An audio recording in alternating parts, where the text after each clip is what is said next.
in the program from the very beginning of this program. Now, I welcome you, sir.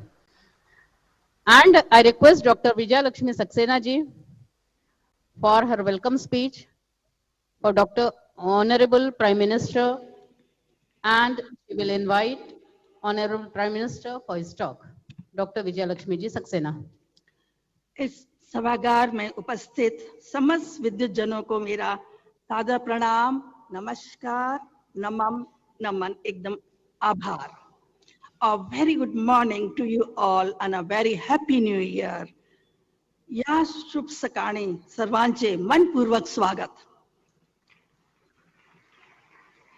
From our entire Indian Science Congress Association, I welcome Honorable Prime Minister Shri Narendra Modi ji and all other dignitaries from the core of my heart.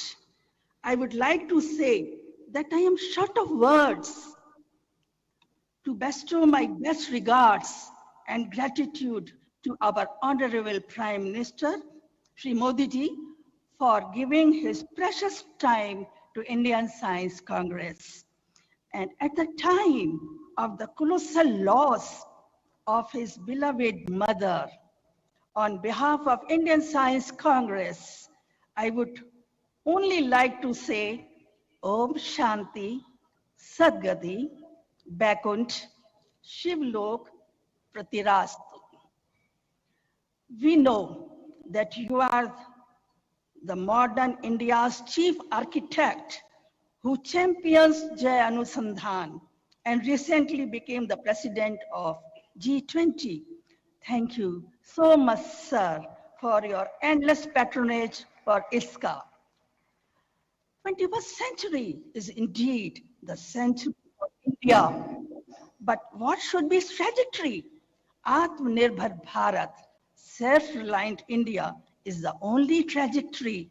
It is said in the scriptures, Isha Pantha, that is self-sufficient India, and with the soul, Vasudhaiv Kutumbakam.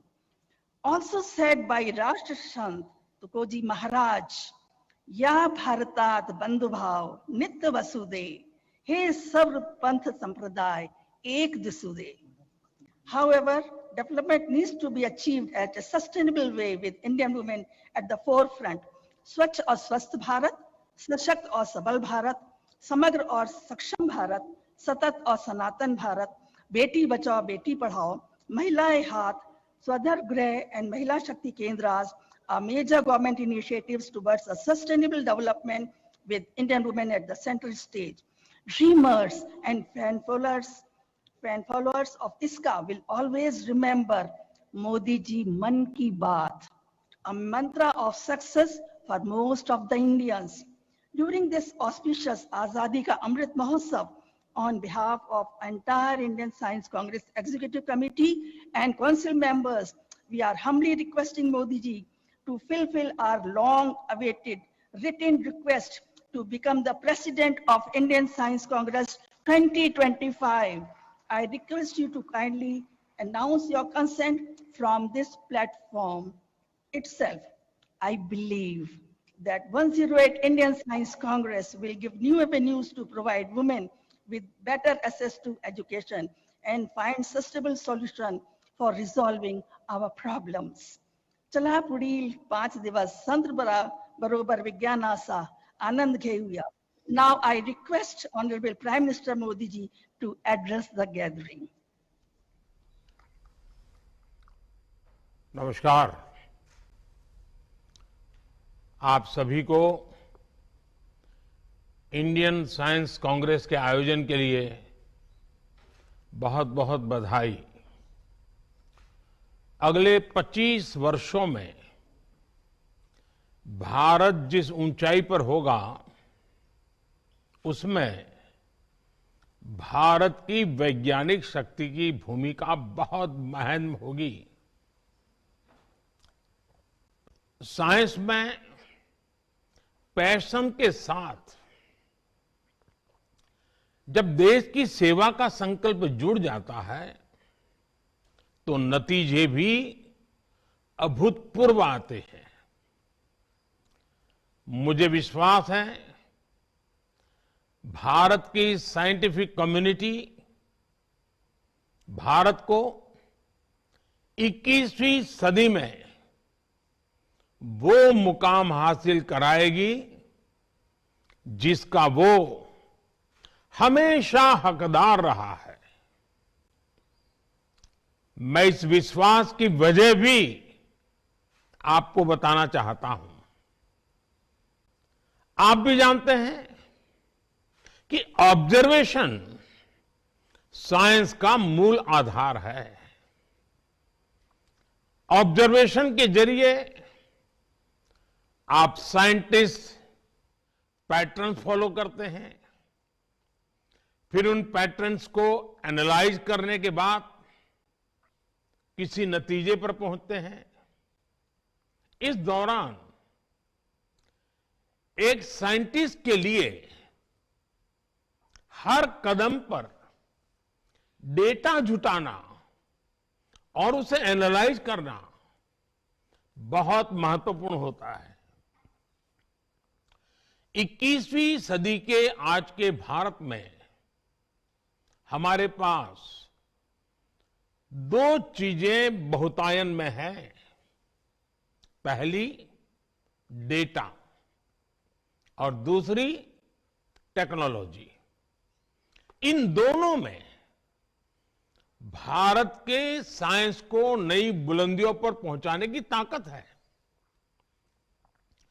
Data analysis की field तेज रफ्तार से आगे बढ़ रही है। ये information को insight में और एनालिसिस को एक्शनेबल नॉलेज में बदलने में मदद करती है।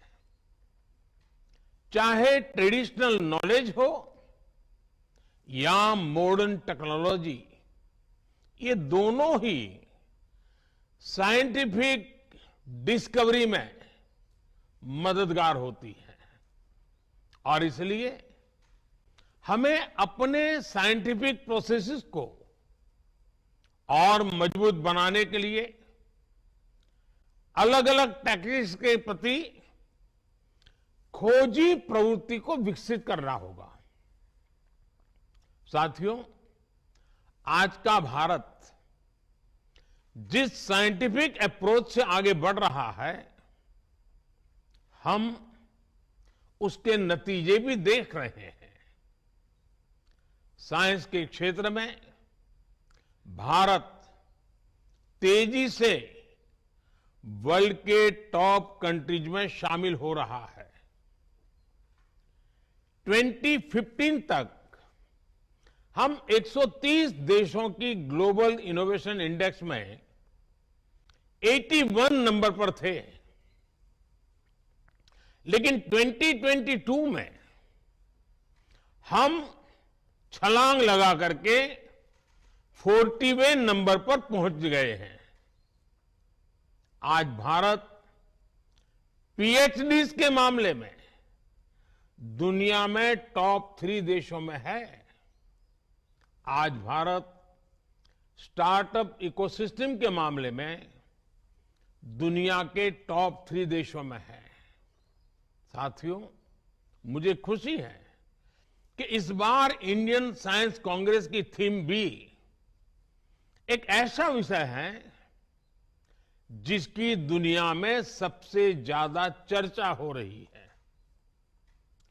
विश्व का भविष्य सस्टेनेबल डेवलपमेंट के साथ ही सुरक्षित है। आपने सस्टेनेबल डेवलपमेंट के विषय को विमेन एम्पावरमेंट के साथ जोड़ा है। मैं मानता हूं कि व्यावहारिक रूप से भी ये दोनों एक दूसरे से जुड़े हुए हैं।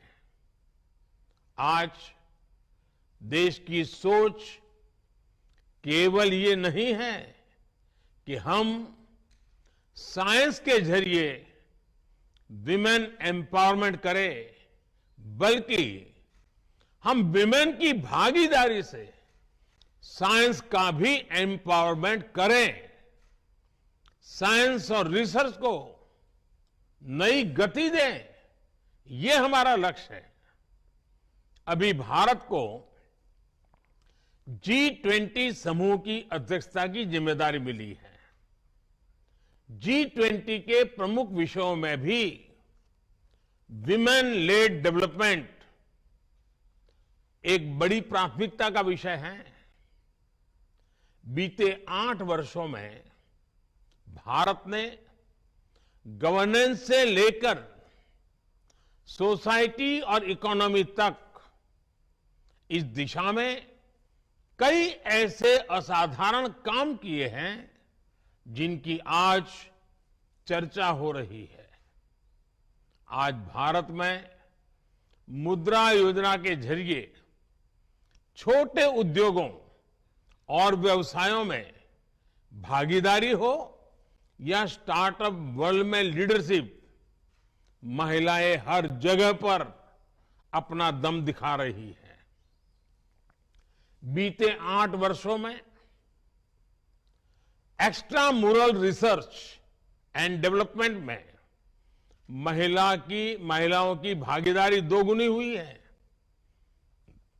महिलाओं की ये बढ़ती भागीदारी इस बात का प्रमाण है कि समाज भी आगे बढ़ रहा है और देश में साइंस भी आगे बढ़ रही है। साथियों, किसी भी वैज्ञानिक के लिए असल चुनौती यही होती है कि वो अपने नॉलेज को ऐसे एप्लीकेशंस में बदल दें जिससे दुनिया की मदद हो सके। जब साइंटिस्ट अपने प्रयोगों से गुजरता है तो उसके मन में यही सवाल रहते हैं कि क्या इससे लोगों का जीवन बेहतर होगा या उनकी खोज से विश्व की जरूरतें पूरी होगी। साइंस के प्रयास बड़ी उपलब्धियों में तभी बदल सकते हैं जब वो लैब से निकलकर लैंड तक पहुंचे, जब उसका प्रभाव ग्लोबल से लेकर ग्रासरूट तक हो, जब उसका विस्तार जर्नल से लेकर जमीन तक हो, जब उससे बदलाव रिसर्च से होते हुए रियल लाइफ में दिखने लगे। साथियों, जब साइंस की बड़ी उपलब्धियां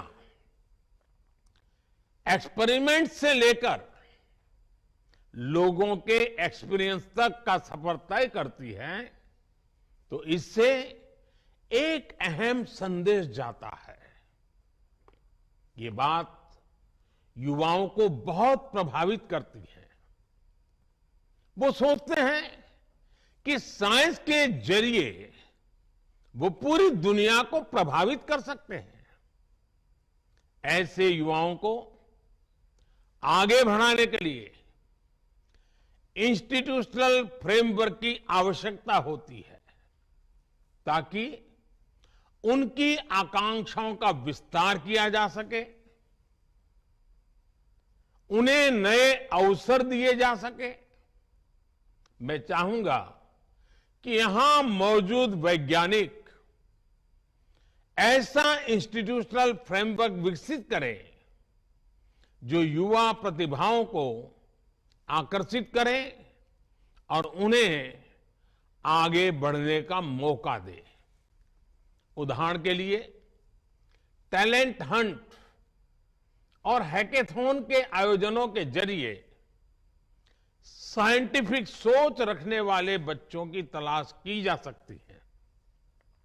इसके बाद उन बच्चों की समझ को एक प्रॉपर रोड मैप के जरिए विकसित किया जा सकता है। इसमें सीनियर साइंटिस्ट उनकी मदद कर सकते हैं। आज हम देखते हैं कि स्पोर्ट्स में भारत नई ऊंचाई को छू रहा है। इसके पीछे 2 महत्वपूर्ण वजह हैं। पहला, स्पोर्ट्स की प्रतिभाओं को विकसित करने के लिए देश में इंस्टीट्यूशनल फ्रेमवर्क को मजबूत बनाया गया। दूसरा, स्पोर्ट्स में गुरु शिष्य परंपरा का अस्तित्व और प्रभाव, जहां नई प्रतिभाओं को पहचानकर उन्हें आगे बढ़ाया जाता है, वहां शिष्य की सफलता में गुरु अपनी कामयाबी देखते हैं। ये परंपरा साइंस के क्षेत्र में भी सफलता का मंत्र बन सकता है। साथियों, आज आपके सामने कुछ ऐसे विषय भी रखना चाहता हूं जो भारत की साइंस की दिशा तय करने में मददगार होंगे। भारत की आवश्यकता की पूर्ति के लिए भारत में साइंस का विकास, ये हमारे वैज्ञानिक समुदाय की मूल प्रेरणा होनी चाहिए। भारत में साइंस भारत को आत्मनिर्भर बनाने वाली होनी चाहिए। हमें यह भी ध्यान रखना है कि आज दुनिया की 17-18% मानव आबादी भारत में रहती है। ऐसे साइंटिफिक वर्क्स जिनसे भारत की जरूरतें पूरी होगी, उनसे विश्व की 17-18% मानवता को गति मिलेगी और इसका प्रभाव संपूर्ण मानवता पर पड़ेगा। इसलिए हम ऐसे विषयों पर काम करें जो आज पूरी मानवता के लिए जरूरी है। उदाहरण के लिए अगर हम एक विषय ले लें, एनर्जी। बढ़ते हुए भारत की एनर्जी नीड्स लगातार बढ़ने ही वाली है। ऐसे में भारत की साइंटिफिक कम्युनिटी अगर एनर्जी रिक्वायरमेंट से जुड़े इनोवेशंस करती है तो उससे देश का बहुत लाभ बड़ा होगा। खासकर हाइड्रोजन एनर्जी की अपार संभावनाओं के लिए देश नेशनल हाइड्रोजन मिशन पर काम कर रहा है। इसे सक्सेसफुल बनाने के लिए जरूरी है कि इलेक्ट्रोलाइजर जैसे विभिन्न एसेंशियल कंपोनेंट्स देश में ही बने। इस दिशा में अगर किन्हीं नए ऑप्शन की गुंजाइश है तो उस दिशा में भी रिसर्च हो। हमारे वैज्ञानिकों को और इंडस्ट्री को इसके लिए साथ मिलकर काम करना होगा। साथियों, आज हम एक ऐसे दौर में जी रहे हैं जब मानवता पर नई नई बीमारियों का संकट मंडरा रहा है। हमें नए वैक्सीन तैयार करने के लिए रिसर्च एंड डेवलपमेंट को बढ़ावा देना होगा। जैसे आज हम बाढ़ या भूकंप जैसी त्रासदियों से निपटने के लिए पहले से तैयार रहते हैं, उसी तरह हमें इंटीग्रेटेड डिसीज सर्वेलेंस के जरिए समय रहते बीमारियों की पहचान करनी होगी और उससे निपटने के उपाय करने होंगे। इस लक्ष्य को हासिल करने के लिए अलग अलग मंत्रालयों को मिलकर काम करना होगा। लाइफ यानी लाइफस्टाइल फॉर एनवायरमेंट, इसके बारे में भी आप सभी मेरे साथी भली भांति जानते हैं। हमारी साइंस कम्युनिटी इस दिशा में बड़ी मदद कर सकती है। साथियों, भारत के आह्वान पर संयुक्त राष्ट्र ने इस वर्ष यानी 2023 को इंटरनेशनल ईयर ऑफ मिलेट्स घोषित किया है। ये हर भारतवासी के लिए बहुत गौरव की बात है। भारत के मिलेट्स और उनके इस्तेमाल को ज्यादा बेहतर बनाने की दिशा में काम किया जा सकता है। वैज्ञानिक समुदाय द्वारा बायोटेक्नोलॉजी की मदद से पोस्ट हार्वेस्ट लॉस को कम करने की दिशा में प्रभावी कदम उठाए जा सकते हैं। साथियों, आज वेस्ट मैनेजमेंट के सेक्टर में भी वैज्ञानिक अनुसंधान की अपार संभावनाएं हैं। Municipal solid waste, electronic waste, biomedical waste, agricultural waste, ऐसे क्षेत्र हैं जिसका लगातार क्षेत्र का विस्तार हो रहा है। इसलिए ही पिछले वर्ष बजट में सरकार ने सर्कुलर इकोनॉमी पर बहुत जोर दिया था। जब हमें मिशन सर्कुलर इकोनॉमी को और मजबूत करना है, इसके लिए हमें ऐसे इनोवेशंस पर काम करना होगा जिससे मेटल और प्लास्टिक स्क्रैप का बेहतर इस्तेमाल हो सके। हमें प्रदूषण कम करने और स्क्रैप को उपयोगी बनाने पर एक साथ काम करना होगा। साथियों, आज भारत स्पेस सेक्टर में भी नई ऊंचाइयों को छू रहा है। Low cost satellite launch vehicles की वजह से हमारी क्षमता बढ़ेगी और दुनिया हमारी सेवाएं लेने के लिए आगे आएगी। निजी कंपनियां और स्टार्टअप्स इन अवसरों का फायदा उठा सकते हैं। R&D लैब्स और एकेडमिक इंस्टीट्यूशन से जुड़कर स्टार्टअप्स को आगे बढ़ने का रास्ता मिल सकता है। ऐसे ही एक और विषय है क्वांटम कंप्यूटिंग का। आज भारत क्वांटम फ्रंटियर के तौर पर दुनिया भर में अपनी पहचान बना रहा है। Quantum computers, quantum chemistry, quantum communication, quantum sensors, quantum cryptography और न्यू मटेरियल्स की दिशा में भारत तेजी से आगे बढ़ रहा है। मैं चाहूंगा कि हमारे यंग रिसर्चर्स और साइंटिस्ट क्वांटम के क्षेत्र में एक्सपर्टाइज हासिल करें और इस फील्ड के लीडर बने। साथियों, आप भी जानते हैं कि साइंस में लीड वही लेता है जो इनिशिएटिव लेता है।